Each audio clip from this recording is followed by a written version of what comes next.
I know I've already put out an episode for today, but I just remembered an encounter I had over the weekend, and I figured I'd just put this up as well, even though this is not a full blown podcast episode per se. Someone asked me a question who the person has been seeing some of my material, and so the person asked me, I use some sort of business consultant, and so I figured let me make this recording to put it out there uh, formally who I am and what it is that I do. I am an event photographer. I'm a wedding photographer and an event photographer. I've been doing this for quite a bit, let's say roughly 10 years. And in my time of doing this, I have picked up a lot of knowledge concerning the discipline and the art of selling. Because as wedding photographers, this is what we do most of the time. People think we live a very glamorous lifestyle, that we're traveling to all kinds of destinations and we're meeting glamorous people. And there is some element of truth to that because we meet lots of interesting people and we get to shoot at different locations and things of that nature. But the bottom line is, for most wedding photographers, we either spend a lot of our time behind the computer, sending emails, responding to inquiries, updating our social media, editing photos, or we spend a lot of time out in the field, meeting people, attending bridal shows, what else? Networking, um, a lot of things that we do to promote the business and to maintain the business.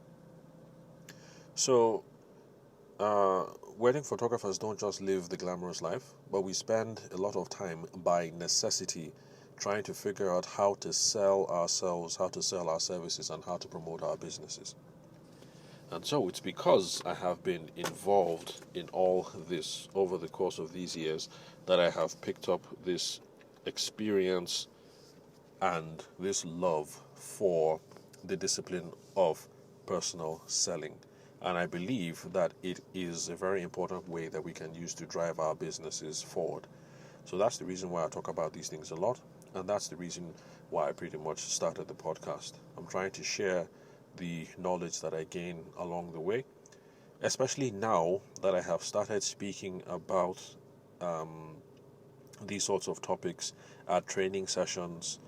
Most notably, if you've listened to the podcast for a while now, you know that done, I've handled sessions for two wedding planning training outfits so far, and also spoken at two tech hubs in Abuja and then a couple of online things as well, um, mostly before the coronavirus thing became a big issue last year.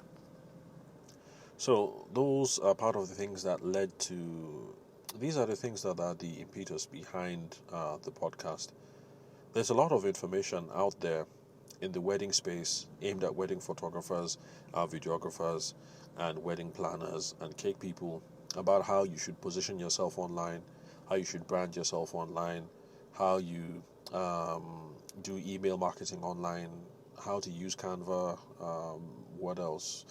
All kinds of things. But all these things are aimed at the online space. And there's very little material out there that is aimed at how we are supposed to handle face to face and in person conversations. Now, I find this quite funny and quite deficient, especially since if all this online stuff works pretty well, you're going to end up talking to a shitload of people. You're going to be talking to loads of people. So you really need to know how to handle these in person, over the phone, face to face, maybe even Zoom conversations, because that's a necessity these days. So we need to learn how to handle these in person conversations. And so that is what it is that I do. I'm primarily a wedding photographer and an event photographer because I consider myself a practitioner.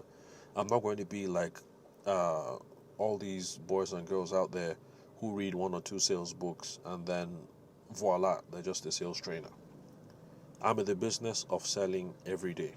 That's what I do, and that's what I've done for the last decade or so. And so I'm sharing this information. I'm a practitioner. Okay, I'm not going to go as far as saying I consider these other people to be fraudsters or hacks, but they're just talking about stuff that they know very little about. I'm a practitioner, I'm still in the game, so this is who I am, and this is what I do. I'm a wedding photographer, but I'm also available to help people solve sales problems, especially when those sales problems are related to one-on-one conversations. So if you think that your business is running okay, but that it could be better because whenever you hand off to the sales girl or the sales boy or your associate wedding planner or whoever it is that is manning the phone, you notice that effectiveness seems to drop, or you're having loads of conversations with people and you're not sure about how to move it forward. You're only getting money from the low-hanging fruit. That's the people who DM on Instagram to say how much, and once you tell them the price, 1.5, they say, okay, send me your account details. I mean, that's good. But truth of matter is that is low-hanging fruit, and that doesn't happen all the time. It's not going to be every time that someone reaches out and they magically are your ideal person and they magically can afford. For most of the situations and for the rest of us, you're going to need to be able to ask questions to figure out who it is that you're dealing with, what it is that they want, how you can best help them, and whether this is even a good fit for both of you to go ahead in the first place. Because we've all been in those situations where the money was good and on the face of it, it looked like everything was cool, and then we went ahead and everything turned out to be a nightmare because we were mismatched. So these skills are really important. So I'm not saying abandon all the online stuff about there, all that stuff about positioning, about branding, about sales funnels, about let's see, what else? Using Canva for your business, whatever it is that you can find out there in the online space. I'm just here to keep pushing the gospel that online is good, but offline is good as well. And actually, to succeed, it would be best if you have a successful marriage between the online and the offline practices. And that's the reason why I'm here, and that's the reason why I do what I do. I'm pushing the offline aspect because it is important as well. So don't get me wrong, I'm not saying that personal selling is the panacea and is going to cure all ills. And I'm not saying that personal selling is all that you need. As a matter of fact, I've pointed out to most people that while I'm quite good at this selling thing, at talking to people, moving the conversation forward, follow through, asking for the commitment, building long-term relationships, and getting future business opportunities out of these relationships. While I'm good at all that stuff, I say it time and time again, and my friends know that I'm actually quite bad at the online stuff. I haven't cracked that yet. And so it's part of my personal journey for me to try and resolve that. But just in case you've been listening to the episodes and you've been wondering, like this other person, I mean, who are you? Are you some sort of business consultant? In a sense, I am. But I'm primarily a wedding photographer who knows how to sell and to handle personal conversations, and I help people solve those problems in their businesses as well.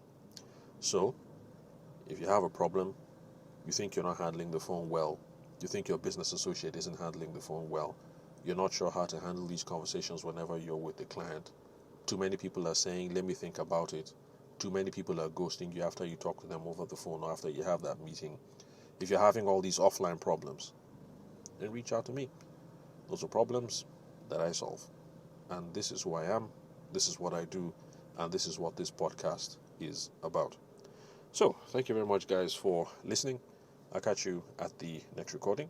And I'll try not to make this too much of a habit, that is having 2 recordings drop on the same day, because I realize that your time and attention is precious, and you don't have to spend all day listening to 30 minutes of me. So thank you very much, guys, for listening. I'll catch you at the next recording.